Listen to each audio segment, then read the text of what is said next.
Assalamualaikum warahmatullahi wabarakatuh.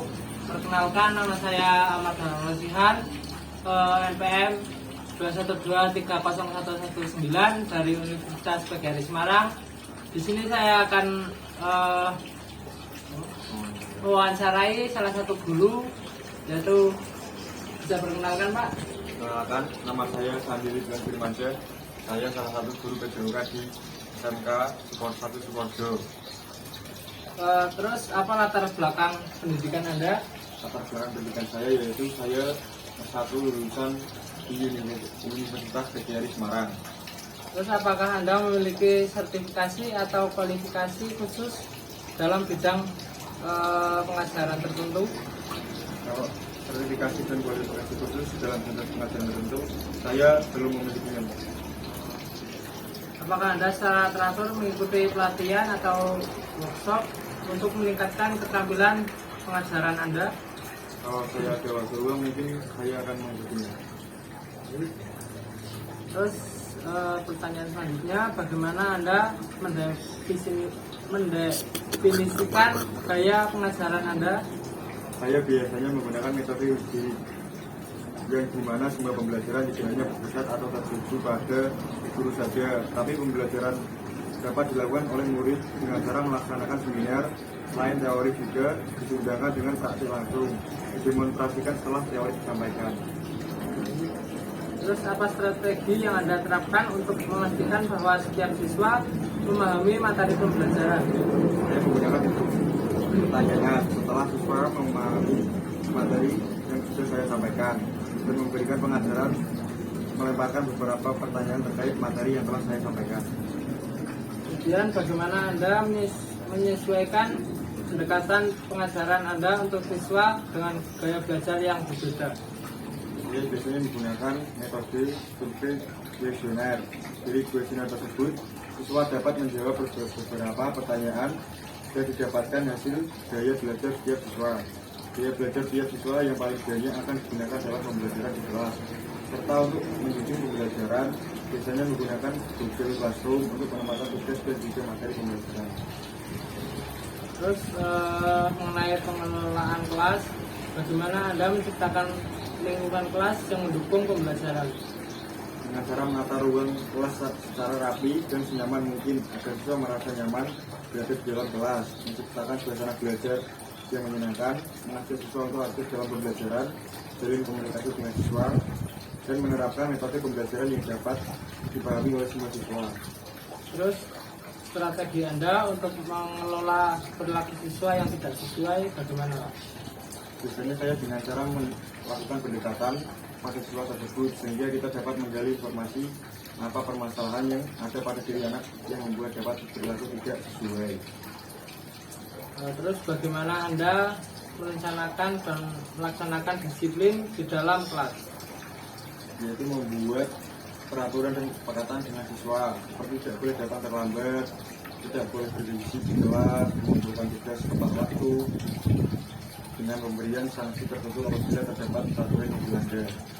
Terus mengenai kolaborasi dan komunikasi, bagaimana Anda berkolaborasi dengan rekan guru dan staf sekolah?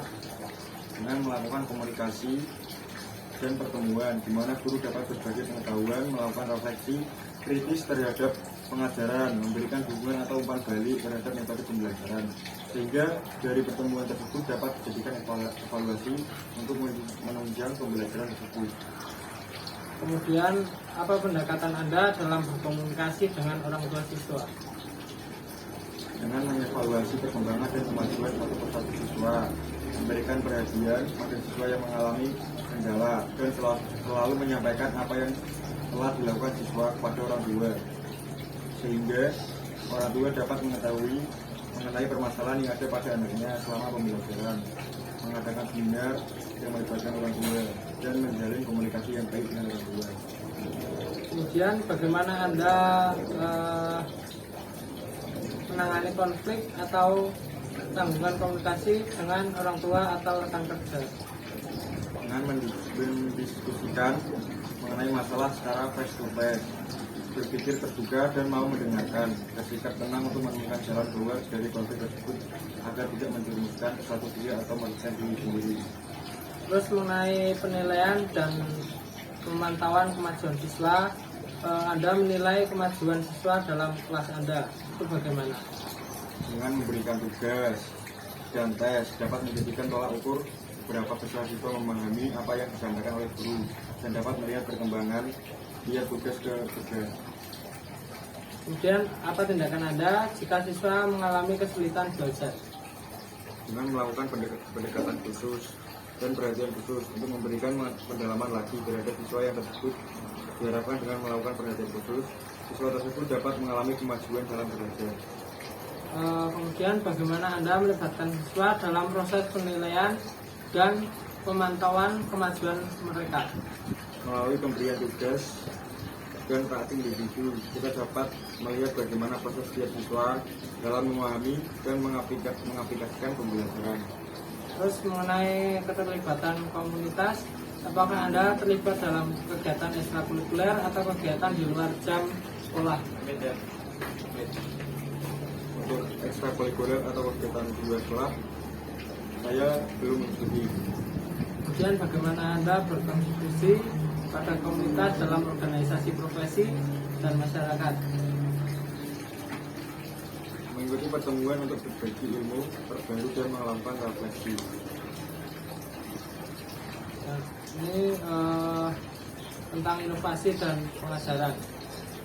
Bagaimana Anda mengintegrasikan teknologi dalam pengajaran Anda?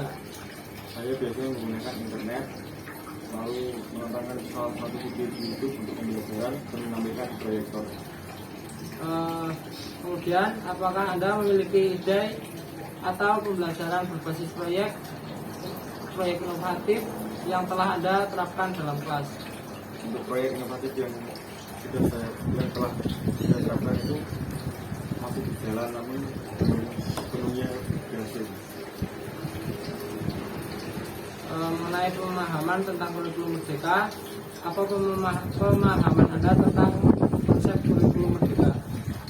Kurikulum merdeka itu kurikulum dengan pembelajaran intrakurikuler yang beragam, di mana konten akan lebih optimal agar peserta didik memiliki cukup waktu untuk mendalami konsep dan menguatkan kompetensi. Kemudian bagaimana Anda menjelaskan karakteristik utama dari kurikulum merdeka kepada siswa? Dalam kurikulum merdeka, yakni berfokus pada peningkatan keterampilan dan karakter siswa. Salah satu cara untuk meningkatkan soft skill dan karakter, yakni melalui percobaan dan pembuatan proyek.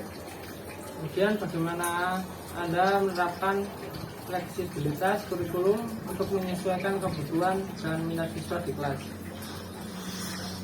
Yaitu dengan dirancang secara fleksibel atau luwes sehingga pada saat diimplementasikan memungkinkan untuk dilakukan perubahan yang sesuai dengan kondisi yang tidak terprediksi saat kurikulum itu dirancang. Bagaimana Anda memfasilitasi pembelajaran yang berpusat pada peserta didik? Dengan memberikan sebuah kasus di mana siswa dapat berusaha untuk memecahkan masalah, menjawab pertanyaan, merumuskan pertanyaan mereka sendiri dan berdiskusi, serta siswa bekerja dalam tim pada masalah dan proyek.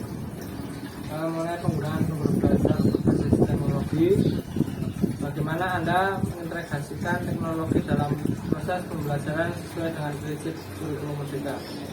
Dengan memanfaatkan aplikasi pembelajaran, dengan cara tersebut dapat menunjang pembelajaran ketika pembelajaran tatap muka tidak bisa dilaksanakan di aplikasi tersebut. Kita dapat mengakses tugas dan materi seperti Google Classroom.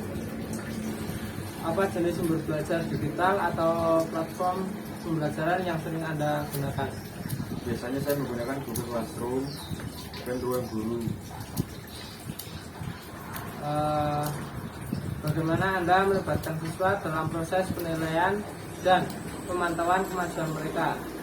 Melalui pemberian tugas dan praktik individu, kita dapat melihat bagaimana proses setiap siswa dalam memahami dan mengaplikasikan pembelajaran. Terus apakah Anda menggunakan metode penilaian formatif dalam mendukung kurikulum merdeka? Ya, saya menggunakan metode penilaian formatif dalam mendukung kurikulum merdeka. Terus tentang kolaborasi antara guru dan pengembangan kolektif, bagaimana Anda berkolaborasi dengan rekan guru dalam merancang dan melaksanakan kurikulum merdeka. Dengan melakukan pertemuan untuk membahas suatu rancangan pembelajaran bersama, kita dapat diskusi, berbagi ilmu, dan merumuskan suatu strategi untuk metode pembelajaran yang akan diberikan kepada siswa. Kemudian pengalaman Anda dalam mengembangkan profesional kolektif untuk mendukung kurikulum merdeka.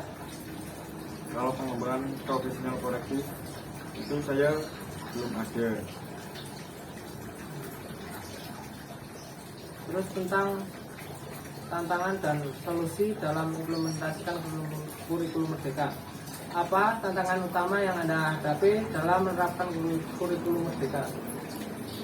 Tantangan terbesar dalam proses implementasi kurikulum merdeka ini diantaranya berasal dari kesiapan guru sebagai pembawa perubahan di kelas, dukungan sekolah dalam memberikan fasilitas penunjang baik bersifat material maupun non material hingga keragaman siswa dalam suatu kelas. Terus bagaimana Anda mengatasi atau merespon tentang tantangan tersebut? Dengan menganalisis capaian pembelajaran, melakukan perencanaan dan pelaksanaan asesmen diagnostik, mengembangkan modul ajar. Bagaimana Anda mendorong partisipasi aktif siswa dalam proses pembelajaran sesuai dengan semangat kuliah kurikulum merdeka? Yaitu dengan memberikan nilai tambahan dan apresiasi siswa dalam semangat belajar. Bagaimana Anda mendukung pengembangan karakter siswa selama pembelajaran? Dengan memberikan contoh perilaku yang baik selama di sekolah dan hidup bermasyarakat. Di sekolah juga terdapat peraturan untuk berperilaku baik sehingga dari sana diharapkan siswa terbiasa untuk berperilaku disiplin dan sopan santun. Terus keterlibatan orang tua dalam kurikulum merdeka. Bagaimana Anda melibatkan orang tua dalam mendukung implementasi kurikulum merdeka?